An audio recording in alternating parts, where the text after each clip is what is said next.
남극 대륙은 얼음으로 덮인 땅으로 지금도 정착민은 없습니다. 빙산이나 분지가 이어지는 얼음왕야죠.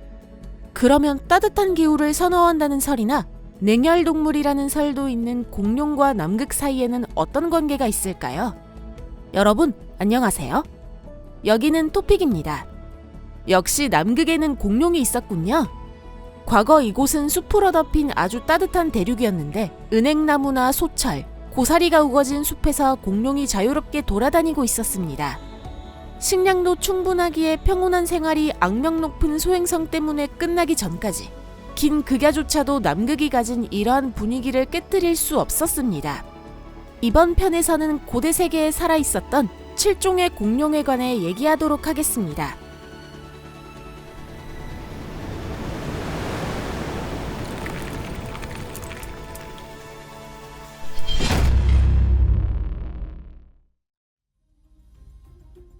글라키알리사우루스 하메리. 커크 패트릭 산은 남극 퀸 알렉산드라 산맥에 있는 높은 산으로 산 꼭대기에는 얼음이 거의 없고 도명태를 하고 있습니다. 1990년에서 91년 이 산에서 윌리엄 해머가 이끄는 탐험대가 한승층을 조사하다가 흥미로운 것을 많이 발견했습니다. 그 중에는 글라키알리사우루스 등 남극점에서 겨우 650km 떨어진 지점에 서식했던 공룡도 포함되어 있었습니다. 글라키알리사우루스, 즉 얼음도마뱀은 남극에서 발견된 최초의 공룡 중 하나입니다.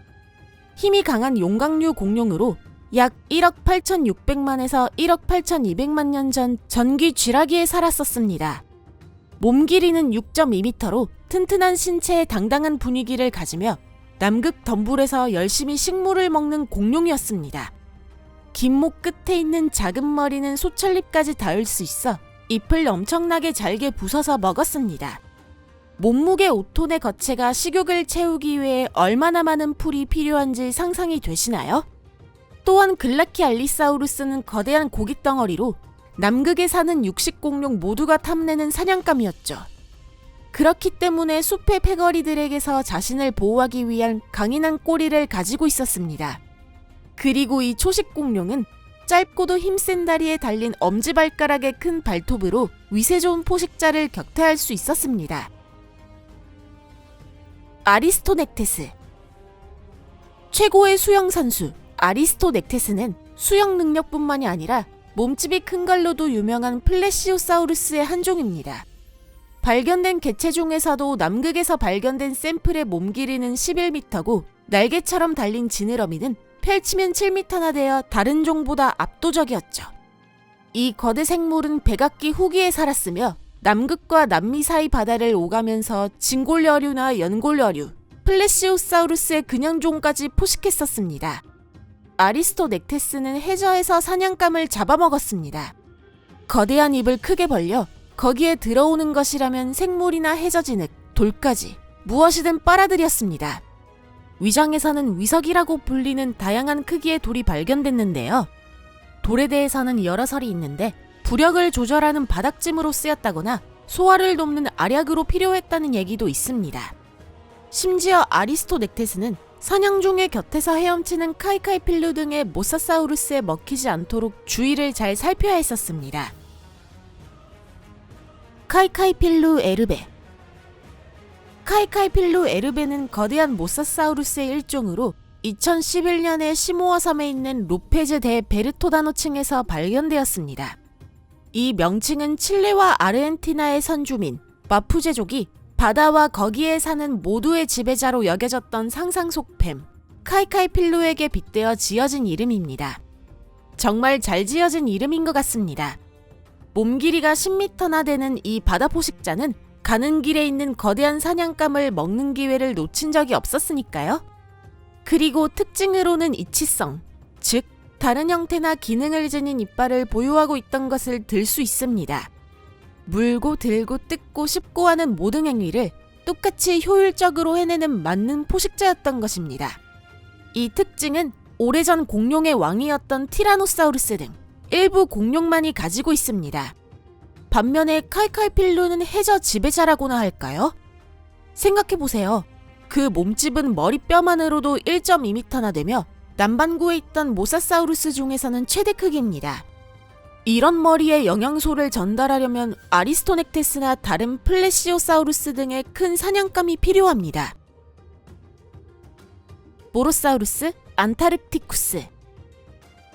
남극 지도를 큰 코뿔소에 비유하면 그 뿔 끝에는 영국의 제임스 로스가 1844년에 발견한 스노힐 섬이 있습니다.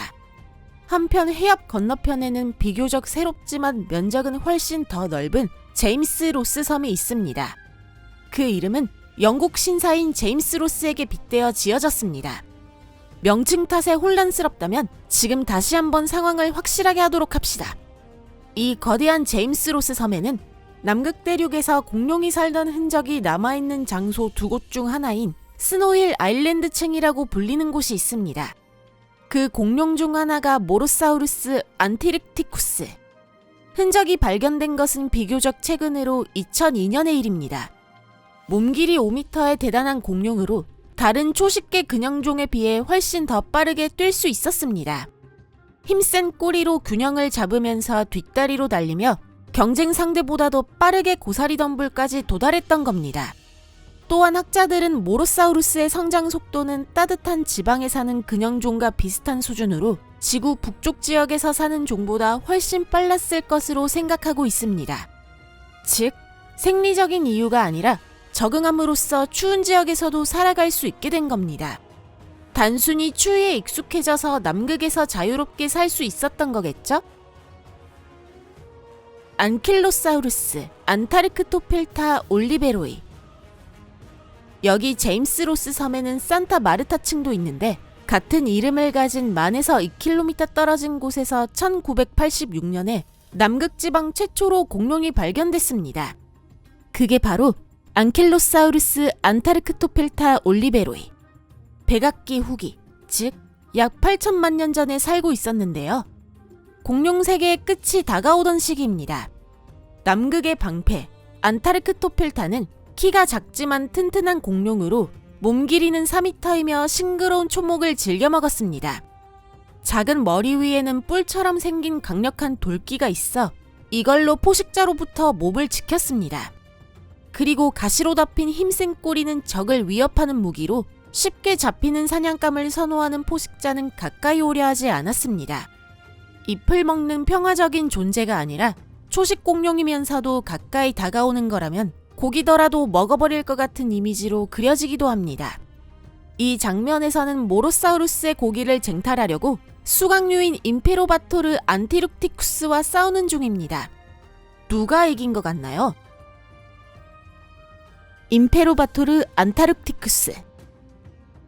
강력한 전사를 의미하는 임페로바토르는 수강류 중 원시조류에 속하며 근형종과 같이 두 다리로 빠르게 이동하는 데다가 눈도 좋고 짧은 앞발로 균형을 잡았었습니다.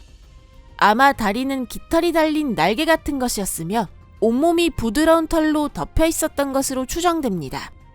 깃털로 덮인 덕분에 긴 극약에서도 열을 유지할 수 있었던 겁니다. 이빨이나 발톱, 발뼈를 포함한 화석이 스노힐 아일랜드 층에서 발견된 것은 2003년. 그리고 신체 일부가 새롭게 발견된 건 2011년과 2016년이었습니다.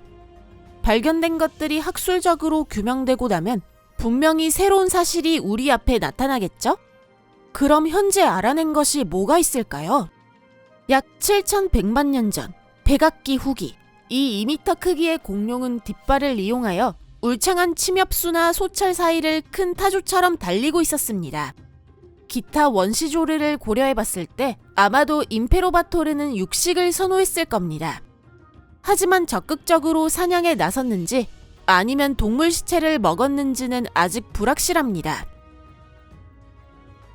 크리올로포사우루스 엘리오티.